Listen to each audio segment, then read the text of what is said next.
Today we're going to make the paper that we're going to use for our hat and our scarf in our self-portrait project. We're going to get ideas or draw inspiration from artist Eric Carle. You probably know his work from The Hungry Caterpillar. He likes to make big painted papers with lots of colors and textures. Eric Carle uses those papers and cuts them apart and glues them together to make beautiful illustrations in his books. Look at his smock. The Hungry Caterpillar has lots of different colors and shapes on his body that Eric Carle has glued together and then drawn on different details. Today you're going to take out a piece of paper and there is paint and blocks on the table. We're going to do something called printing. Printing is when I stamp or make copies of something. We're going to make copies of the shapes on our blocks.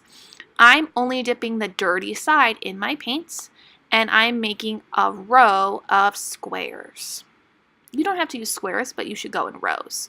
Sometimes you might notice that there's not enough paint for your stamp to work anymore.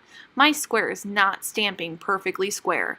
I'm going to go to the big puddle in the middle and then the small puddle on the side so I don't have too much paint for my print. And now I can go back and try again. Oh, that looks so much better. I have the right amount of paint. I'm going to go back and fix this one. Awesome. I think I want to try a different shape. My hands aren't messy and I'm ready to pick up my next block. I'm going to switch colors. Pink circle power. Stamp, stamp, stamp.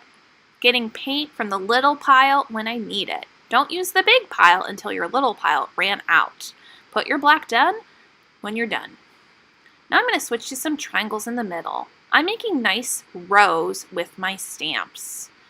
If I need a little bit more paint because my triangle's not stamping right, I can go back and dip it in for some more. A little paint is all you need.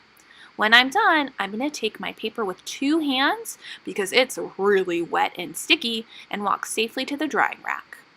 You can also make a piece of paper that has random shapes all over it. I am not going in rows right now. I'm just kind of making square confetti all over. Square, square, square. Ooh, now I want to use a big square. My big square I have to slow down a little bit because he is bigger and I have to be careful with him. I'm going all over my paper with my square. Now I'm going to add another shape on top of my square. I'm adding a small square on top with a different color so I can see it. I might need to use the big pile in the middle to put some more paint on my square. Maybe I want some triangles too.